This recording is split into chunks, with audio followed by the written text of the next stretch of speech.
Saya akan membahas mengenai penciptaan langit dan bumi serta segala isinya dari hari yang pertama sampai hari yang ke-6.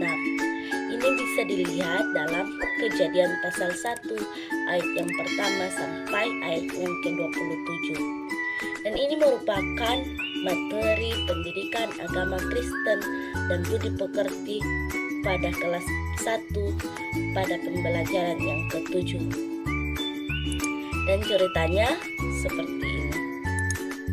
Anak-anak, pada mulanya Allah menciptakan langit dan bumi. Bumi ini belum terbentuk dan kosong. Bumi ini dipenuhi kegelapan atau gelap. Lalu Allah menciptakan terang, dan terang ini dipisahkan dari kegelapan. Terang disebut sebagai siang dan gelap disebut malam. Nah, kita sudah melihat bagaimana Allah menciptakan terang pada hari yang pertama. Lalu kita akan lanjut pada hari yang kedua, yaitu Lalu Allah berfirman, "Aku akan memisahkan air."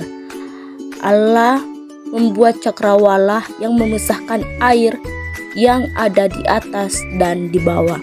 Cakrawala itu disebut sebagai langit. Nah, kita juga sudah melihat hari kedua Allah menciptakan cakrawala. Ayo kita lanjutkan dan melihat hari-hari berikutnya. Lalu Allah mengumpulkan segala air yang ada di bawah langit di suatu tempat, sehingga yang kering kelihatan. Lalu yang kering itu dinamainya darat, dan kumpulan air itu disebut sebagai laut.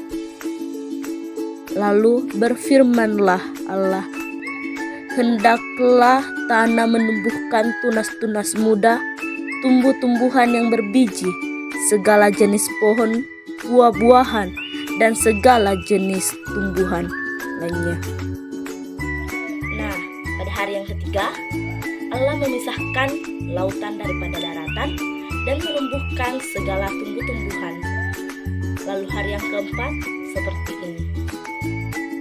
Lalu Allah menciptakan benda-benda penerang pada cakrawala untuk memisahkan siang dan malam.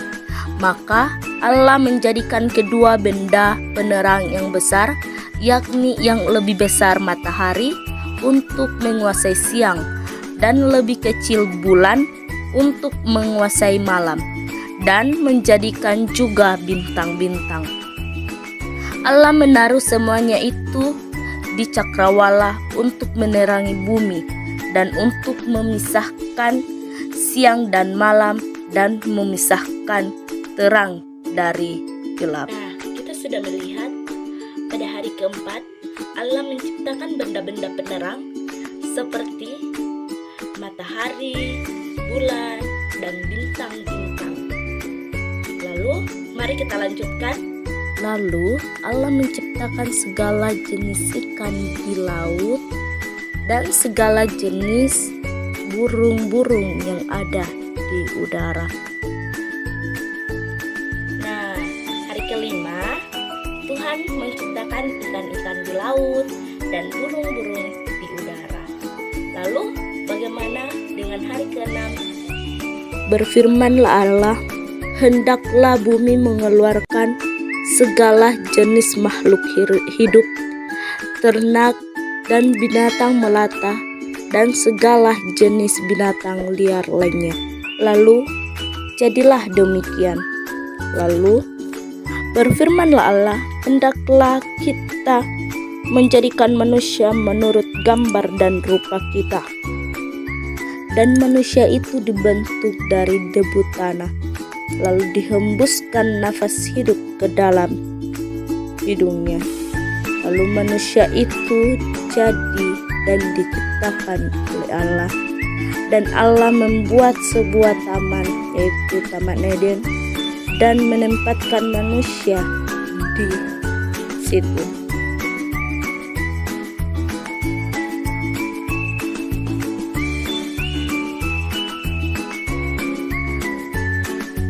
Dan demikianlah Allah menciptakan manusia itu segambar dan serupa dirinya, laki-laki dan perempuan. Allah memberkati mereka. Lalu Allah berfirman kepada mereka, "Beranak cuculah dan bertambah banyaklah. Penuhilah bumi dan taklukkanlah itu. Berkuasalah atas ikan-ikan di laut dan burung-burung di udara, dan segala jenis binatang yang ada di bumi." Lalu Allah melihat segala yang diciptakannya itu sungguh amat baik, dan memberkati segala ciptaannya. Nah, pada hari yang ke-6 Allah menciptakan ternak, binatang melata, dan segala jenis binatang liar lainnya, dan manusia. Lalu hari ke-7 Allah beristirahat dan memberkati ciptaannya. Adik-adik, mari kita mengulang kembali dan menyusun kembali apa yang telah kita dengarkan tadi, yaitu pada hari yang pertama Allah menciptakan terang, pada hari yang kedua Allah menciptakan cakrawala, pada hari yang ketiga Allah memisahkan laut dan darat dan menumbuhkan segala tumbuh-tumbuhan. Lalu pada hari yang keempat Tuhan Allah menciptakan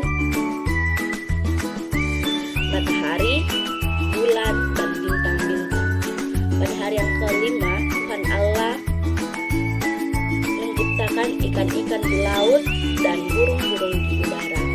Lalu pada hari yang keenam Allah menciptakan ternak, binatang melata, dan jenis binatang liar lainnya, dan manusia. Lalu pada hari yang ketujuh Tuhan Allah beristirahat dan memberkati segala ciptaannya. Di akhir materi ini kakak menyediakan QR code sebagai absen dan juga menyediakan link yang berisikan kuis yang akan diisi. Lalu jika adik-adik mengalami kesulitan untuk mengisi kedua hal ini, maka adik-adik bisa bertanya kepada kakak-kakak atau orang tua. Demikianlah materi yang sempat saya bawakan. Kurang lebihnya